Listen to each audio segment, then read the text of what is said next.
தஞ்சாவூர் மாவட்டம் கும்பகோணம் அருகே உள்ள சிவபுரம் சிவகுருநாதர் ஆலயத்தில் 200 ஆண்டுகளுக்கு பிறகு புதிதாக கொடிமரம் பிரதிஷ்டை செய்யப்பட்டுள்ளது. புகழ்பெற்ற இந்த சிவாலயத்தில் சேதமடைந்த கொடிமரத்தை அகற்றிவிட்டு புதிய கொடிமரம் வைக்க அறநிலையத்துறை அனுமதி வழங்கியது. அதனைத் தொடர்ந்து 30 அடி நீளமுள்ள வேங்கை மரம் வாங்கப்பட்டு புதிதாக கொடிமரம் செய்யப்பட்டது. இந்நிலையில் அறநிலையத்துறை அதிகாரிகள் முன்னிலையில் கொடிமரம் பிரதிஷ்டை செய்யப்பட்டது. இந்த நிகழ்வில் ஏராளமான பக்தர்கள் கலந்து கொண்டனர்.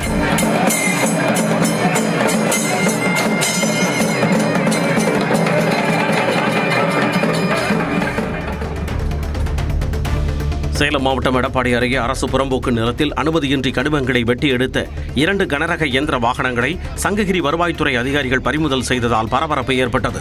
வருவாய்த்துறை அதிகாரிகள் சம்பந்தப்பட்ட இடத்தில் ஆய்வு செய்தபொழுது கனிமங்களை வெட்டி எடுத்தது தெரியவந்தது. கனரக இயந்திர வாகன உரிமையாளருடன் வாக்குவாதம் ஏற்பட்ட நிலையில் மாவட்ட எஸ்பி சுரேஷ்குமார் தலைமையிலான போலீசார் வரவழைக்கப்பட்டு அந்த 2 வாகனங்களையும் பறிமுதல் செய்தனர். கடலூர் மாவட்டம் காட்டுமன்னார் கோவில் அருகே கருணாகரநல்லூர் கிராமத்தில் உள்ள தேவன் ஏரியில் ராட்சத முதலை வனத்துறையினரால் பிடிக்கப்பட்டதால் அப்பகுதி மக்கள் நிம்மதியடைந்துள்ளனர். தேவன் ஏரியில் கடந்த சில நாட்களாக முதலை ஒன்று சுற்றித் திரிவதாக வனத்துறையினருக்கு மக்கள் தகவல் தெரிவித்தனர். இதையடுத்து மீட்பு நடவடிக்கையில் ஈடுபட்ட வனத்துறையினர் நீண்ட நேர தேடுதலுக்கு பிறகு சுமார் 10 அடி நீளமும் 180 கிலோ எடையும் கொண்ட ராட்சத முதலையை பிடித்தனர். பின்னர் சிதம்பரம் அருகே உள்ள வக்காரமாரி ஏரியில் அதனை பாதுகாப்பாக விடுவித்தனர். சாத்தூர் அருகே தங்கள் கிராமத்தில் இருந்து ராணுவத்தில் இணைந்த முதல் வீரருக்கு பொதுமக்கள் உற்சாக வரவேற்பு அளித்தனர். மீனாட்சிபுரம் கிராமத்தைச் சேர்ந்த வசந்தகுமார் செகந்திராபாத்தில் 6 மாத கால இந்திய ராணுவ பயிற்சியை முடித்துவிட்டு சொந்த ஊர் திரும்பினார். கிராமத்தின் முதல் ராணுவ வீரரான அவருக்கு ஊர் மக்கள் அனைவரும் ஒன்று திரண்டு மலர் மாலை அணிவித்தும் ஆரத்தி எடுத்தும் நிகழ்ச்சியோடு பாராட்டு விழா நடத்தினர். கள்ளக்குறிச்சி மாவட்டம் சின்னச்சேலத்தில் அதிமுக உட்கட்சி மோதல் காரணமாக 2 தரப்பினர் மோதலில் ஈடுபட்டதால் பரபரப்பு நிலவியது. அதிமுக ஒன்றிய அலுவலகத்தில் மாவட்ட செயலாளர் குமரகுரு தலைமையில் ஆலோசனை கூட்டம் நடைபெற்றது. இதில் சங்கராபுரம் சட்டமன்ற உறுப்பினர் மற்றும் நகர செயலாளர் ராகேஷ் உள்ளிட்ட நிர்வாகிகள் அழைக்கப்படவில்லை என கூறப்படுகிறது. இதையடுத்து ராகேஷ் தனது 100க்கும் மேற்பட்ட ஆதரவாளர்களுடன் அலுவலகத்திற்குள் நுழைந்து கேள்வி எழுப்பினார். இதனால் 2 தரப்பினரிடையே வாக்குவாதம் ஏற்பட்டு கைகலப்பாக மாறியது.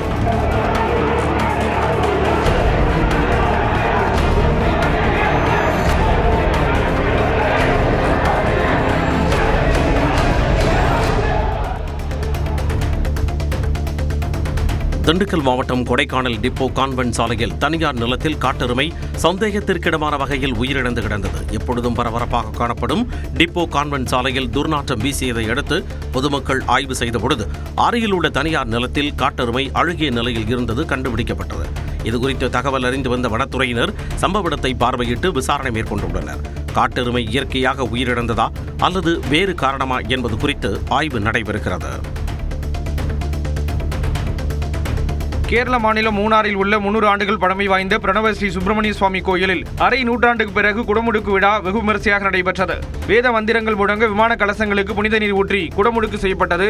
இதில் பல்லாயிரக்கணக்கான பக்தர்கள் பங்கேற்றனர். இதேபோன்று கரூர் மாவட்டம் எரிச்சினம்பட்டியில் உள்ள 1000 ஆண்டு பழமை வாய்ந்த மாயவன் மதுரை வீரன் கோயிலிலும் குடமுடுக்கு விமரிசையாக நடந்தது. முன்னதாக 81 கிராம மக்களின் பங்களிப்புடன் கோயில் புதுப்பிக்கப்பட்டது.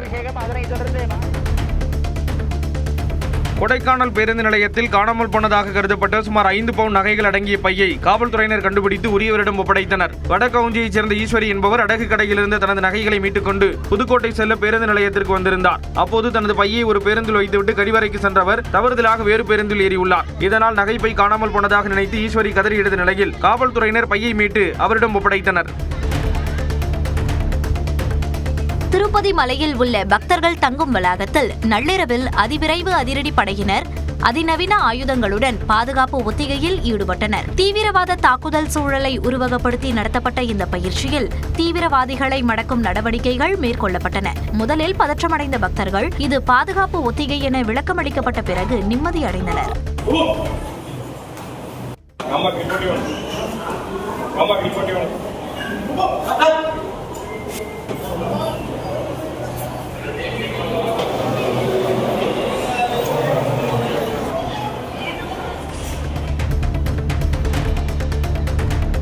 திருவண்ணாமலை அருகே நவம்பட்டு கிராமத்தில் அடையாளம் தெரியாத வாகனம் மோதியதில் பெண் ஒருவர் உயிரிழந்தார். நவம்பட்டு கிராமத்தைச் சேர்ந்த 42 வயதான ரீனா அப்பகுதியில் சாலையில் நடந்து சென்று கொண்டிருந்தார். அப்போது அந்த வழியாக வந்த வாகனம் மோதியதில் பரிதாபமாக உயிரிழந்தார். இதனை கண்டித்தும் ரீனாவின் குழந்தைகளுக்கு உரிய நிவாரணம் வழங்கக் கோரியும் அவரது உறவினர்கள் சாலை மறியலில் ஈடுபட்டனர்.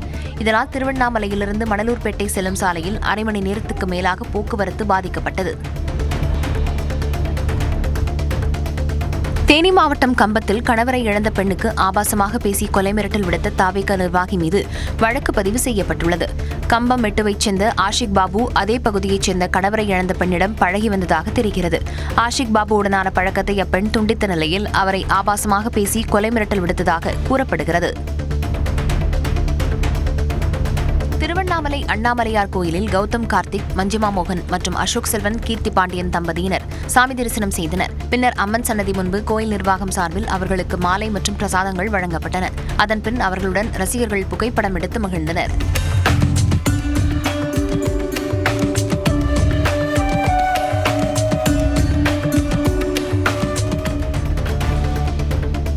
திருச்சி மாவட்டம் மணப்பாறை அருகே அடிபட்டு கிடந்த குரங்கை மீட்டு ஆம்புலன்ஸில் அழைத்துச் சென்று சிகிச்சை அளித்த ஆம்புலன்ஸ் உரிமையாளருக்கு பலரும் பாராட்டு தெரிவித்து வருகின்றனர். மணப்பாறையை அடுத்த துவரங்குறிச்சி அருகே மோர்னிமலை பகுதியில் குரங்கு ஒன்று அடிபட்டு பலத்த காயத்துடன் உயிருக்கு போராடி கொண்டிருந்தது. இதை அந்த வழியாக சென்றவர்கள் பார்த்து தனியார் ஆம்புலன்ஸ் உரிமையாளர் அப்துல்லாவிற்கு தகவல் கொடுத்தனர். உடனே அவர் துவரங்குறிச்சி வனத்துறை அலுவலகத்திற்கு கொண்டு சென்று ஒப்படைத்த நிலையில் குரங்குக்கு சிகிச்சை அளிக்கப்பட்டது.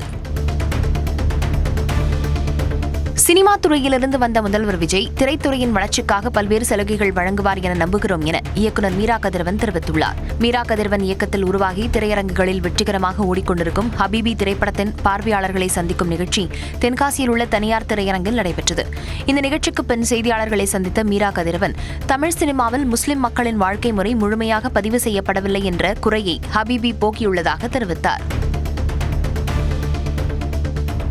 பழனியில் குழந்தைகள் மீதான பாலியல் குற்றங்களை கண்டித்து தமிழ் புலிகள் கட்சி சார்பில் கண்டன ஆர்ப்பாட்டம் நடைபெற்றது. பழனி ரயிலடி சாலையில் பெரியார் சிலை முன்பு நடைபெற்ற ஆர்ப்பாட்டத்தில் தமிழ்நாட்டில் பெண்கள் மற்றும் குழந்தைகள் மீதான பாலியல் குற்றங்களை கண்டித்தும் ஆணவ படுகொலைகளை தடுத்திட தனிச்சட்டம் இயற்றக் கோரியும் முழக்கங்கள் எழுப்பப்பட்டன.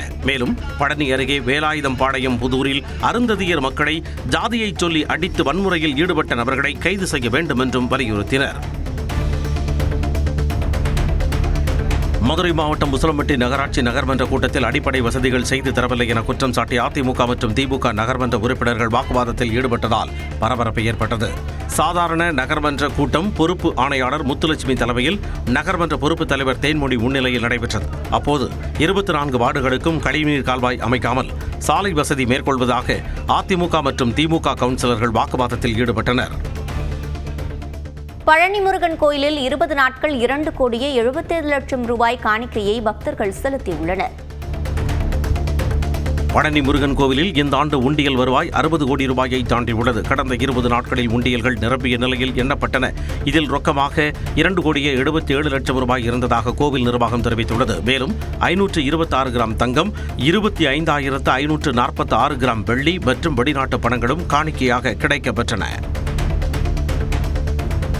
தேனி மாவட்டம் ஆண்டிப்பட்டியில் உள்ள அண்ணா கூட்டுறவு நூற்பாலையில் தமிழ்நாடு கைத்தறி துணி நூல்துறை அமைச்சர் விஜய் பாலாஜி ஆய்வு மேற்கொண்டார். தேனி மாவட்ட ஆட்சியர் வைத்தியநாதன் முன்னிலையில் அண்ணா கூட்டுறவு நூற்பாலையின் செயல்பாடுகள், அவற்றின் தரத்தை உயர்த்துதல், உற்பத்தியை அதிகப்படுத்துதல் தொடர்பாக கைத்தறித்துறை அதிகாரிகளுடன் அமைச்சர் ஆலோசனை மேற்கொண்டார். பின்னர் போதிய வசதிகள் இன்றி காணப்பட்ட தொழிலாளர்கள் ஓய்வறை மற்றும் கழிப்பறைகள் விரைவில் அடிப்படை வசதிகள் செய்து தர உத்தரவிட்டார். திருவண்ணாமலை மாவட்டம் சேத்துப்பட்டு மற்றும் அதன் சுற்றுவட்டார பகுதிகளில் முகூர்த்த நாள் என்பதால் மக்கள் நடமாட்டம் மற்றும் வாகன போக்குவரத்து அதிகரித்து கடும் நெரிசல் ஏற்பட்டது. வேலூரிலிருந்து தென் மாவட்டங்களுக்கும் காஞ்சிபுரத்திலிருந்து திருவண்ணாமலைக்கும் செல்லும் வாகனங்கள் சேத்துப்பட்டு வழியாக செல்வதால் 4 முனை சந்திப்பில் வாகனங்கள் நீண்ட வரிசையில் அணிவகுத்து நின்றன. சுமார் 2 மணி நேரத்திற்கு மேலாக போக்குவரத்து பாதிக்கப்பட்டதால் புறவழிச்சாலை திட்டத்தை அரசு விரைந்து செயல்படுத்த வேண்டும் என பொதுமக்கள் வலியுறுத்தியுள்ளனர். நாகை மாவட்டம் வேதாரண்யம் அருகே செம்போட்டை பகுதியில் இயங்கும் தனியார் மினி பேருந்தில் பள்ளி மாணவர்களுக்கு இலவச பயண திட்டம் தொடங்கப்பட்டது.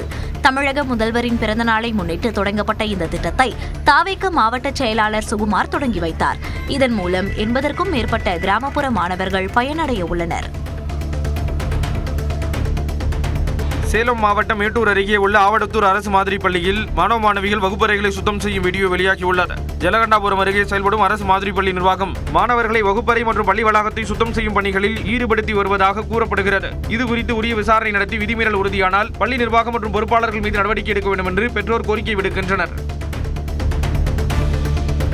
தமிழகத்தில் முதல் முறையாக அறுவை சிகிச்சை மூலம் கர்ப்பிணிக்கு பிறவி மூக்கடைப்பை சரி செய்து சேலம் அரசு மருத்துவமனை மருத்துவர்கள் சாதனை படைத்துள்ளனர். ஆத்தூரைச் சேர்ந்த 24 வயதான பரமேஸ்வரி 3.5 மாத கர்ப்பிணியாக இருந்தபோது மூக்கின் வழியாக சுவாசிக்க முடியாமல் கடுமையான மூச்சு திணறலால் அவதிப்பட்டுள்ளார். இதனால் சேலம் அரசு மருத்துவமனையில் அனுமதிக்கப்பட்ட அவருக்கு காது மூக்கு தொண்டை பிரிவு துறை தலைவர் டாக்டர் கிருஷ்ணசுந்தரி தலைமையிலான மருத்துவ குழுவினர் நவீன எண்டோஸ்கோபி கருவிகள் மூலம் வெளிப்புறத்தில் தழும்பு இல்லாத அறுவை சிகிச்சை செய்து சுவாசப்பாதையை சீரமைத்தனர்.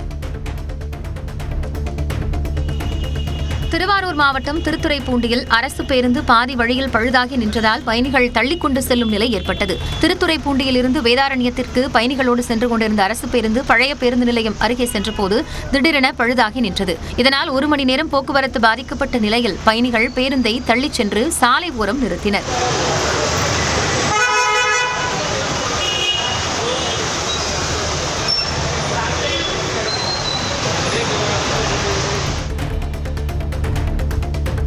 காரைக்குடி மாநகராட்சி கூட்டரங்கத்தில் முதல்வர் விஜய் படத்துடன் முன்னாள் முதல்வர்கள் மு க ஸ்டாலின், எடப்பாடி பழனிசாமி ஆகியோரின் படங்களையும் வைக்க கோரி கவுன்சிலர்கள் வலியுறுத்தினர். அப்போது நடிகை த்ரிஷா படத்தையும் வைக்க வேண்டும் என்று சுயேட்சை உறுப்பினர் வலியுறுத்தியதால் பரபரப்பு ஏற்பட்டது.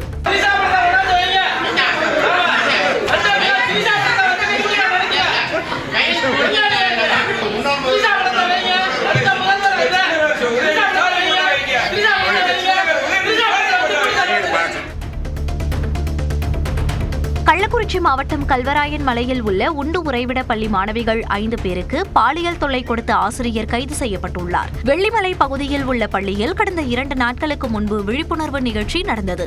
அதில் பங்கேற்ற சிங்கப்பெண் அதிரடி படையினரிடம் மாணவிகள் சிலர் ஆசிரியர் சுரேஷ் தங்களுக்கு பாலியல் தொல்லை கொடுத்ததாக புகார் அளித்துள்ளனர். இதையடுத்து நடந்த விசாரணைக்கு பின் போக்சோ சட்டத்தின் கீழ் ஆசிரியர் சுரேஷ் கைது செய்யப்பட்டார்.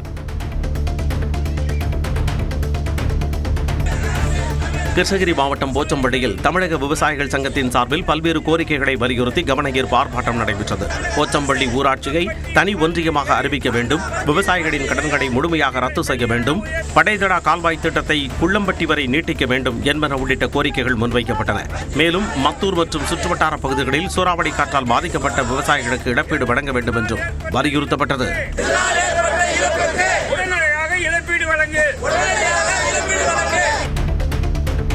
தமிழக அரசியலில் ஏற்படும் புதிய மாற்றங்கள் குறித்த கேள்விகளுக்கு நல்லதே நடக்கும் என நடிகர் பிரபு பதிலளித்துள்ளார். திண்டுக்கல்லில் நடைபெற்ற தனது ரசிகர் மன்ற நிர்வாகியின் இல்ல திருமண விழாவில் கலந்து கொண்ட நடிகர் பிரபு இதனை தெரிவித்தார்.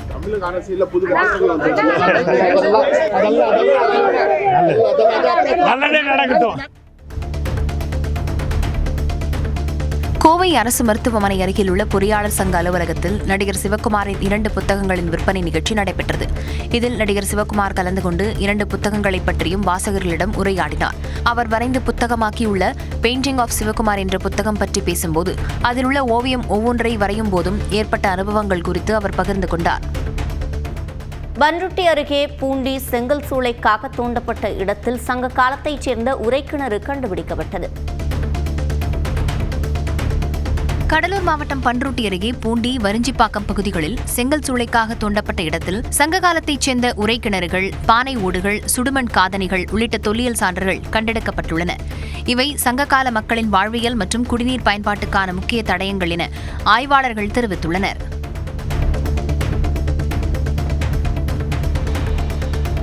சேலத்தில் கணவருடன் அரசு பேருந்தில் சென்ற இளம்பெண்ணுக்கு பாலியல் தொல்லை கொடுத்த தச்சு தொழிலாளி கைது செய்யப்பட்டார். மன்னார்குடியைச் சேர்ந்த 21 வயதான இளம்பெண் தஞ்சாவூரில் இருந்து சேலத்திற்கு அரசு பேருந்தில் சென்றார்.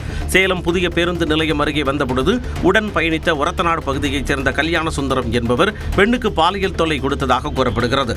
இதுகுறித்து காவல்துறையில் புகார் அளித்த நிலையில் கல்யாண சுந்தரம் கைது செய்யப்பட்டார். திருப்பத்தூர் மாவட்டம் ஆம்பூரில் இஎஸ்ஐ மருத்துவமனை சாலையில் பல ஆண்டு காலமாக இருந்த ஆக்கிரமிப்புகள் அகற்றப்பட்டன. பூந்தோட்டம் பகுதியில் உள்ள இஎஸ்ஐ மருத்துவமனை சாலையில் பல ஆண்டு காலமாக ஆக்கிரமித்து கடைகள் கட்டியதால் அப்பகுதியில் கடும் போக்குவரத்து நெரிசல் ஏற்பட்டு வந்தது. இந்த ஆக்கிரமிப்புகளை அகற்ற கோரி சென்னை உயர்நீதிமன்றம் உத்தரவிட்டது. இதையடுத்து ஆம்பூர் நகராட்சி அதிகாரிகள் ஆக்கிரமிப்புகளை அகற்றினர்.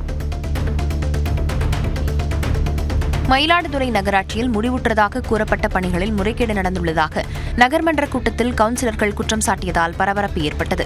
1,46,00,000 ரூபாய் மதிப்பில் பணிகளை முடிக்காமலேயே குளம் மேம்பாடு செய்ததாக பணத்தை எப்படி நகராட்சி வழங்கியது என கவுன்சிலர் ஒருவர் கேள்வி எழுப்பினார். மேலும் 950 மீட்டருக்கு சாலை அமைக்க ஒப்புதல் பெற்று வேலை முடிந்ததாக கூறிய நிலையில் மீதி 230 மீட்டர் சாலை எங்கே என்றும் மற்றொரு கவுன்சிலர் கேள்வி எழுப்பினார்.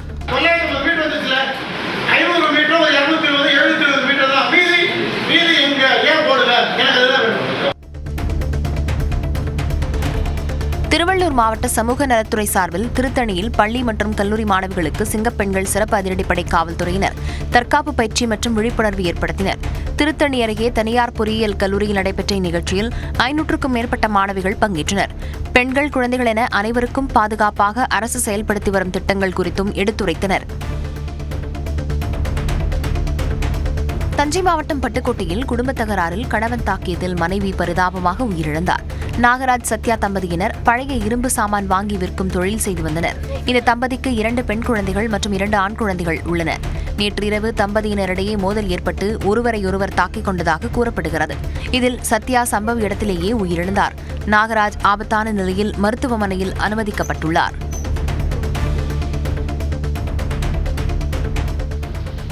நெல்லையில் 77 வயது முதியவருக்கு 2,60,000 ரூபாய் நஷ்டஈடு வழங்க வங்கி நிர்வாகத்திற்கு நுகர்வோர் குறைதீர் ஆணையம் உத்தரவிட்டுள்ளது.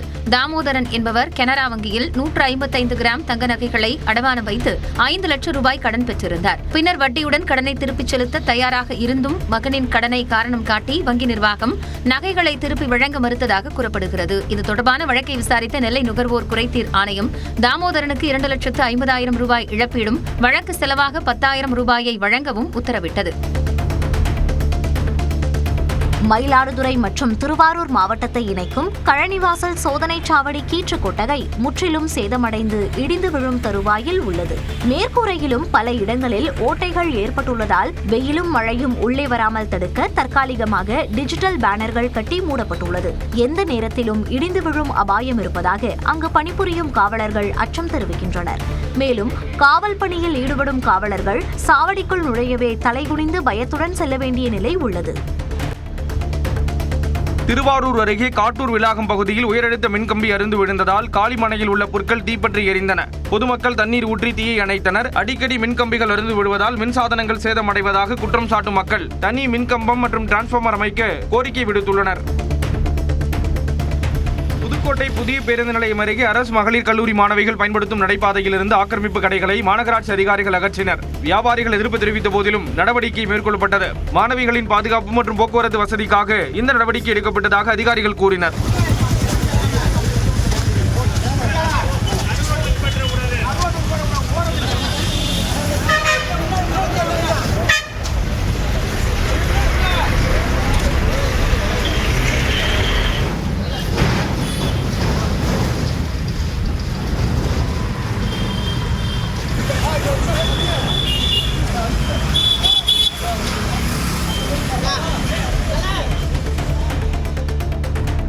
காரைக்காலில் காலாவதியான பால் பவுடரை குடித்த 6 வயது சிறுமி உடல்நலக் குறைவால் மருத்துவமனையில் அனுமதிக்கப்பட்டுள்ளார். திருநள்ளாரைச் சேர்ந்த வேணுகோபால், பிலோமினா மேரி தம்பதியரின் மகள் சகானாவுக்கு மருந்தகத்தில் இருந்து பாலில் கலந்து குடிக்கும் பால் பவுடர் வாங்கி கொடுத்துள்ளனர். அதை குடித்த சிறுமிக்கு காய்ச்சல் மற்றும் வாந்தி ஏற்பட்டதால் உடனடியாக காரைக்கால் அரசு மருத்துவமனையில் அனுமதிக்கப்பட்டார். அதன் பின் சிறுமி குடித்த பால் பவுடர் காலாவதியாக இருந்தது தெரியவந்த நிலையில் இது தொடர்பாக காவல் நிலையத்தில் புகார் அளிக்கப்பட்டுள்ளது. திரையில் சைகைகள் செய்யலாம், அவையில் கூடாது என்றும் சட்டமன்றத்தில் செய்த சைகையை தமிழக முதல்வர் தவிர்த்திருக்க வேண்டும் எனவும் தமிழக வாழ்வுரிமை கட்சித் தலைவர் வேல்முருகன் தெரிவித்துள்ளார். புதுச்சேரியில் திருமண விழாவில் பங்கேற்ற பிறகு ஜி.கே. மணியும் வேல்முருகனும் ஒருவரையொருவர் கட்டி தழுவிக் கொண்டனர். 7 கோடி மக்களுக்கான சட்டங்களை, திட்டங்களை கொண்டு வருகின்ற ஒரு மகத்தான சபையில் இதுபோன்ற சைகைகளை முதலமைச்சர் திரு விஜய் அவர்கள் தவிர்த்திருக்கலாம் என்பதுதான் என்னுடைய கருத்து. சிலர் சொல்வதைப் போல் சோஃபா, கல்லாப்பெட்டிகளை நெருங்காத பேரியக்கம் கம்யூனிஸ்ட் பேரியக்கம் என இந்திய கம்யூனிஸ்ட் கட்சியின் மாநில செயலாளர் வீரபாண்டியன் கூறியுள்ளார். விருதுநகர் மாவட்டம் சிவகாசியில் நடைபெற்ற பொதுக்கூட்டத்தில் பேசிய அவர், தாவே காட்சியில் நல்லது நடந்தால் ஆதரிப்போம், தவறு என்றால் சுட்டிக்காட்டுவோம், எச்சரிப்போம் என கூறினார். சிலர் சொல்கிறார்களா சோபா, கல்லாப்பட்டி, 100 ஆண்டுகளில் அந்த கல்லாப்பட்டி, சோபா நெருங்காத பேரியக்கம் கம்யூனிஸ்ட் பேரியக்கம். அரசியலாக நாங்கள் எடுத்த முடிவு அரசியல். திருச்சியில் 20 கோடி ரூபாய்க்கும் மேல் மோசடியில் ஈடுபட்ட சிட்ஃபண்ட் உரிமையாளர் தலைமறைவாகிவிட்டார்.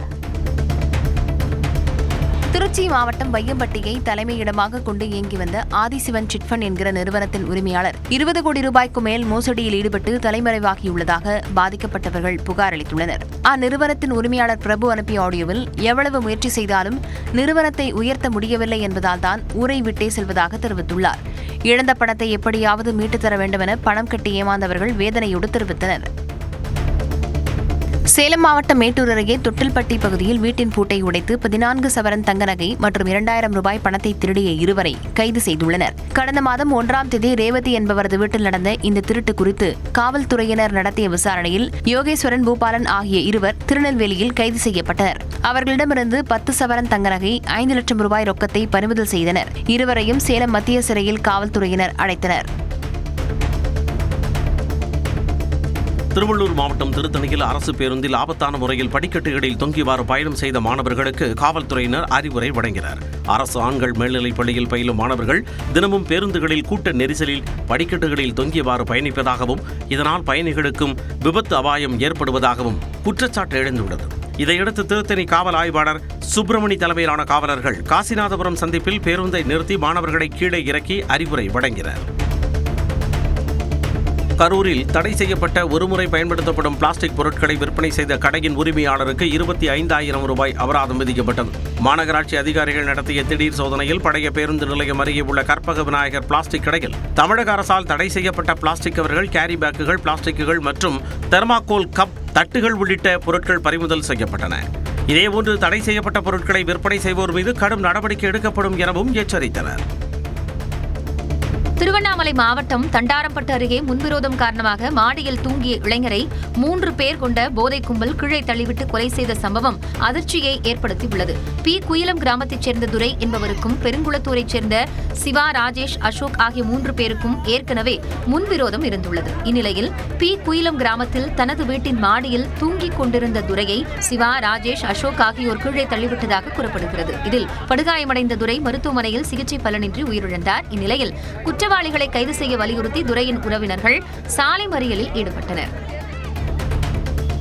சென்னை பல்லாவரம் ரேடியல் சாலையில் சென்ற கார் திடீரென தீப்பற்றி எரிந்ததால் பரபரப்பு ஏற்பட்டது. மதுரையைச் சேர்ந்த கார்த்திக் என்பவர் துரைப்பாக்கம் பல்லாவரம் 200 அடி சாலையில் சென்றபோது அவரது காரில் திடீரென தீப்பற்றியது.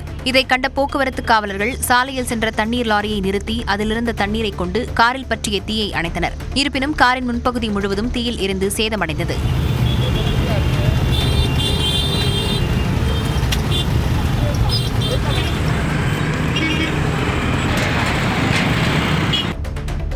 போதிய விலை கிடைக்காததால் திண்டுக்கல் மாவட்டம் பழனியில் 200 ஏக்கருக்கும் மேற்பட்ட மாமரங்கள் வெட்டி அழிக்கப்பட்டுள்ளன. ஆயக்குடி பகுதியில் 1000க்கும் மேற்பட்ட ஏக்கரில் மா விவசாயம் நடைபெறுகிறது. உரம், பூச்சி மருந்து என ஏக்கருக்கு 30,000 ரூபாய் வரை செலவிட்டும் விவசாயிகளுக்கு போதிய வருவாய் கிடைக்கவில்லை என்று கூறப்படுகிறது. இதனால் நஷ்டம் ஏற்படுவதாக வேதனை தெரிவிக்கக்கூடிய விவசாயிகள் 200க்கும் மேற்பட்ட ஏக்கர் மாமரங்களை வெட்டி அழித்தனர். தேனி மாவட்டம் கம்பம் நகராட்சி அம்மா உணவகத்தில் ஏற்பட்ட பல்வேறு சர்ச்சைகளுக்கு பின் மீண்டும் தோசை விற்பனை தொடங்கப்பட்டது. கடந்த ஞாயிறன்று தவேக எம்எல்ஏ ஜெகநாத் மிஸ்ரா அம்மா உணவகத்தில் ஆய்வு மேற்கொண்ட போது அங்கு தோசை சாப்பிட்டார். அம்மா உணவக பட்டியலில் தோசை இல்லை என சமூக வலைதளங்களில் சர்ச்சை வெடித்தது. இதனைத் தொடர்ந்து திடீரென தோசை விற்பனை நிறுத்தப்பட்டதால் தவேகவினர் நகராட்சி அலுவலகத்தில் கோரிக்கை விடுத்தனர். இதனையடுத்து மாவட்ட நிர்வாகத்தின் ஒப்புதலுடன் மீண்டும் தோசை விற்பனை தொடங்கப்பட்டு பொதுமக்கள் பயன்பாட்டிற்கு வந்தது. 7 ஆண்டு காலமாக தொடர்ந்து தோசை வழங்கி வருகிறார்கள். நேற்றைய தினம் உடனே அரசியல் கார்பரேஷன் அந்த தோசையை நிப்பாட்டிட்டாங்க. இன்னைக்கு அந்த தோசையை நம்ம போட சொல்லியிருக்கோம்.